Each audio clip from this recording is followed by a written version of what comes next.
आप देख रहे हैं रोशन पाकिस्तान न्यूज। जिन लोगों ने मुझे, मेरे भाई को, मेरे जमाती साथियों को पाबंदे सलासल किया, हमें तकलीफ़ें दी, हमें टॉर्चर किया हर तरह से, उनके ख़िलाफ़ हमारा कोई गुस्सा नहीं है, कोई इंतकाम नहीं है, हमें किसी से कोई बदला नहीं लेना, क्योंकि पाकिस्तान बदले लेने का और इंतकाम लेने का मुतहम्मिल नहीं हो सकता।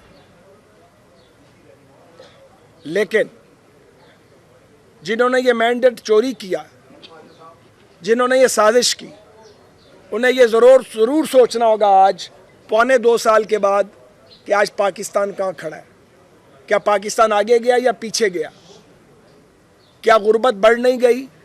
क्या बेरोज़गारी बढ़ नहीं गई? क्या पाकिस्तान के अवाम, पाकिस्तान का आम आदमी ज़्यादा तकालीफ का शिकार नहीं हुआ? क्या पाकिस्तान की सलामती को इलेक्शन चोरी करने के नतीजे में ख़तरात लाहक नहीं हुए? मुस्लिम लीग नून एक एतदाल पसंद जमात है और हमने बारहा इसका सबूत फराहम किया है। नैब का ब्लैक का लॉ हमारे दौर में भी था, काश हम उसे बदल सकते, लेकिन कोई सियासी कैदी हमारे दौर में नहीं था। पीपल्स पार्टी के दौर में भी कोई सियासी कैदी नहीं था हमसे पहले, मगर ये दौर सियासी कैदियों से भरा हुआ है।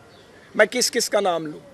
आप मियाँ नवाज शरीफ से शुरू करें, एटमी पाकिस्तान के मामार से, नए पाकिस्तान के मामार से इंतकाम का यह सिलसिला शुरू हुआ और उन गुमनाम मुजाहिदों तक जा पहुँचा है जो आज भी जेलों में पड़े हैं और जो वादा माफ़ गुआ नहीं बने जबर के ख़िलाफ़। नैब को ख़त्म होना चाहिए, नैब को ख़त्म होना होगा और नैब और पाकिस्तान इकट्ठे नहीं चल सकते। और नैब लॉ और इस जैसे दूसरे काले कवानीन की इस जमहूरी मुल्क में गुंजाइश नहीं है, क्योंकि एक आमिर मुतलिक का बनाया हुआ ये कानून बदनीयती की बुनियाद पर बनाया गया था, वफादारियाँ बदलने के लिए, करप्शन ख़त्म करने के लिए नहीं बनाया गया था। और अपनी पैदाइश से लेकर आज तक नैब को एक टूल के तौर पे बदकिस्मती से इस्तेमाल किया गया है।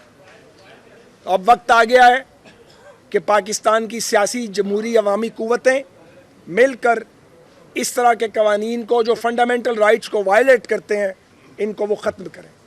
मियाँ मोहम्मद नवाज़ शरीफ, मियाँ शहबाज शरीफ, मरियम नवाज़, शाहिद खाकान अब्बासी, आसन इकबाल, हमसे पहले हनीफ अब्बासी, कामरान माइकल, वो तो अभी अंदर है, कामरान माइकल, फवाद हसन फवाद, आहद चीमा, यूसुफ अब्बास, हमजा शहबाज और खुर्शीद शाह अभी तक जेल में, आसिफ अली जरदारी, उनकी हमशीरा फरियाल तालपुर, उससे पहले शर्जील मेमन, किस किस का नाम लिया जाए?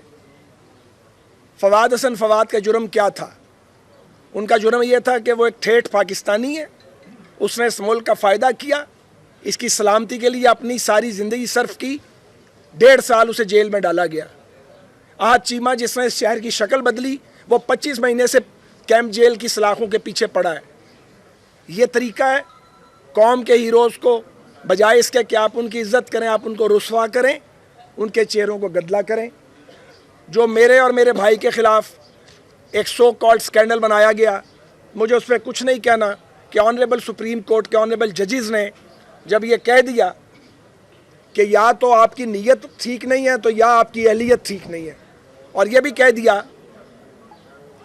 दिया कि कोई एक ठोस सबूत दें कि हम ये ज़मानत रिजेक्ट करें। हमें पाबंदे सलासल करके, हमारी ज़िंदगी के 16 माह ज़ाया करके, हमारी फैमिलीज़ को टॉर्चर करके, हमारे दोस्तों को, साथियों को, पार्टी को टॉर्चर करके, टॉर्चर करने वालों को क्या मिला? काश आपको ही कुछ मिल जाता, आपको कुछ भी नहीं मिला। तो हम ये क्यों करते हैं?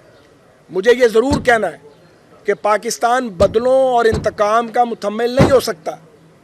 हम कभी ये नहीं चाहते कि जो हमारे साथ और पीपल्स पार्टी के साथ हुआ वो PTI के साथ भी हो। गो ये नविश्ता दीवार है।